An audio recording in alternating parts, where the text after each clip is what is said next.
Eo amin'ny sehatry ny toekarena kosa indray dia nahazo famatsim-bola mitetina 3 tapitrisa dolara amerikana ny fitondram-panjakana malagasy ho fampiroboroboana ny tontolo ambanivohitra amin'ny alalan'ny fanateterana ny tetikasa Segard. Natao sinita eo amin'ny ministeran'ny raharaham-bahiny, ny fambolena ary ny masovo indiana miasa eto Madagasikara ny fanateterana izany tetikasa izany. Nahazo famatsim-bola mitetina 3 tapitrisa dolara amerikana avy amin'ny gouvernemanta indiana ny fitondram-panjakana malagasy entina nanatanterana ilay tetikasa Segard, izany hoe fametrahana ny centre d'application géo-informatique pour le développement rural eto Madagasikara. Natao sinisy teo amin'ny ministeran'ny raharaham-bahiny, ramatoa Béatrice Atala sy ny masovoan'ny Inde miasa eto Madagasikara, andriamatoa Chandrabalab Taplial izany fanaraha-piara-miasa izany. Moa zany ny engagement no raisy ny fitondram-panjakana indiana ny fanampy a Madagasikara indrindra amin'ny lafiny fambolena sy ny fampandrosoana eny ambanivohitra. Ka zavatra anankiroa zany no nisoniavina teo ny anankiray moa zany dia ny fametrahana an'ilay centre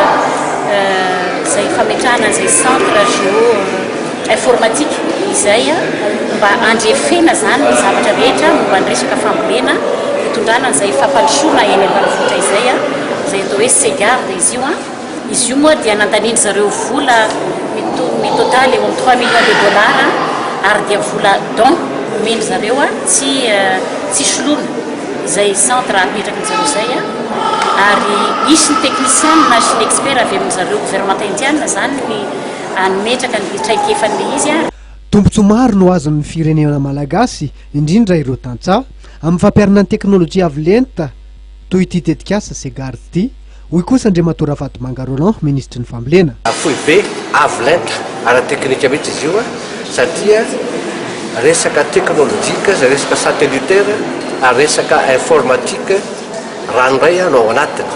Nefa tiako ny mampafantatra any vahoaka malagasy rehetra fa tena ilayntsika be dia be tokoa izy io eo amin'ny lafiny fampiroboroboana ny any ambanivohitra iray manontolo.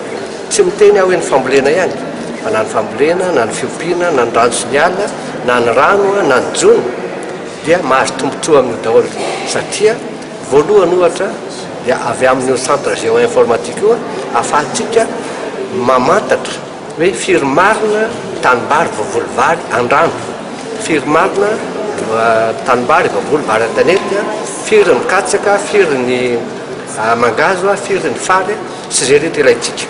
I Madagasikara ny firenena afrikanina voalohany nampiarina ity tetikasa Segard ity tamin'ireo firenena afrikanina miisa 5 nanao fifangatahana.